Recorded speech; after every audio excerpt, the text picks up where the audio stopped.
किसको दर्द सुनाए अपना, खुशियाँ किससे बांटे, आते जाते सबसे पूछे रास्ता तेरा। આજે અમે આવ્યા છે લીલાબેનની ઘરે ઉકળી હોળીમાં એમને આસન કીટ આપવા માટે. અને ઘણી એવી તકલીફો પડી છે. એમના છોકરા એક્સપાયર થઈ ગયા છે અને તેનું છોકરું છે નાનું એ સ્કૂલે ગયેલું છે અને તેને પર એમનું ગુજરાન ચલાવવું હવે મુશ્કેલી પડે છે.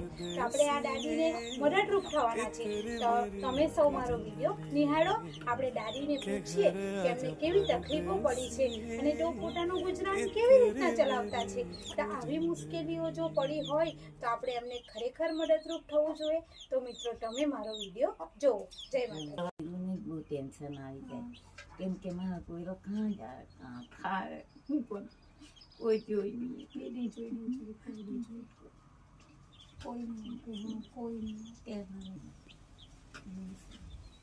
કહીએ છે કે હવે બીમારી આવી પડે તો મને એવું થાય છે કે ભગવાનને ખરેખર એટલી પ્રાર્થના કે કોઈ મહેનત કરીને ખાતું હોય, કોઈ પોતાનું ગુજરાન ચલાવતું હોય એવા વ્યક્તિઓને જો બીમારી આવી જાય તો ક્યાં જાય? એક તો ઘરે પર કંઈ ન હોય અને કમાવા જવાનું, તો આવી બીમારી લઈને કમાવા જાય કે કોઈકનું ગુજરાન ચલાવે, પોતાના છોકરાનું ગુજરાન કેવી રીતના ચલાવે? આવી બીમારીથી માણસ કેટલા પીડાતા હશે.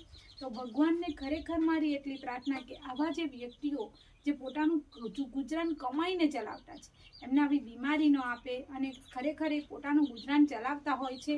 તો આવી રીતના કોઈકને સારું થાય એવાજીને પ્રાર્થના કરીએ. લીલાબેનને ખરેખર સારું થઈ જાય જેથી તેઓ પોતાના છોકરાનું ગુજરાન ચલાવે અને પોતાનો છોકરો મોટો થઈ જાય તો એમને થોડી ઘણી ટેન્શન ઓછું થાય. કેમ કે એમને છોકરાનું બહુ જ ટેન્શન છે કે મારો છોકરો કાં જશે, કોણ મોટું કરશે. અને ખરેખર એક માં છે, દાદી છે, તો એમને કેટલી તકલીફ થતી હશે કે છોકરાનું કોણ કરશે.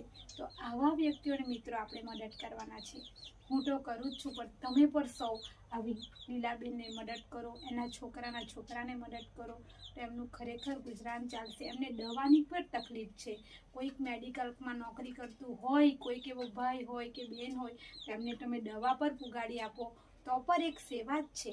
આવી સેવા પર તમે કરો મિત્રો તો આનાથી સેવા કંઈક નથી. અને જો કોઈક સેવા આપણે થોડી ઘણી એવી કરશું તો ખરેખર આપણો ભંડાર ખાલી થઈ નથી જવાનો.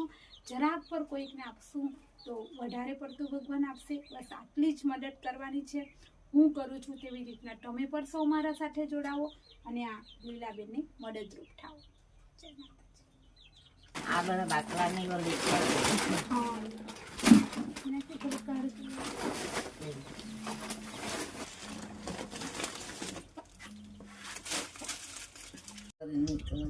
એટલે કહેવાય એમ પણ ચિંતા જ થઈ જાય, મગજમાં જ આવી જાય.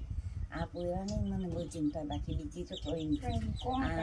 હા, એનું કોણ કરે, શું કરે, કાં જાય એવું બધું થયા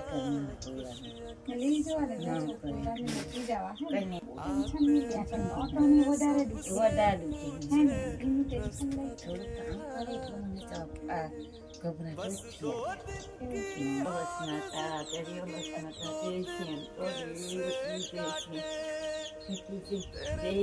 અખંડ રાખ્યું, સુભદ્રાવતી રાખ્યું, મારી હાથો સુરક્ષા થયું, સંતાનો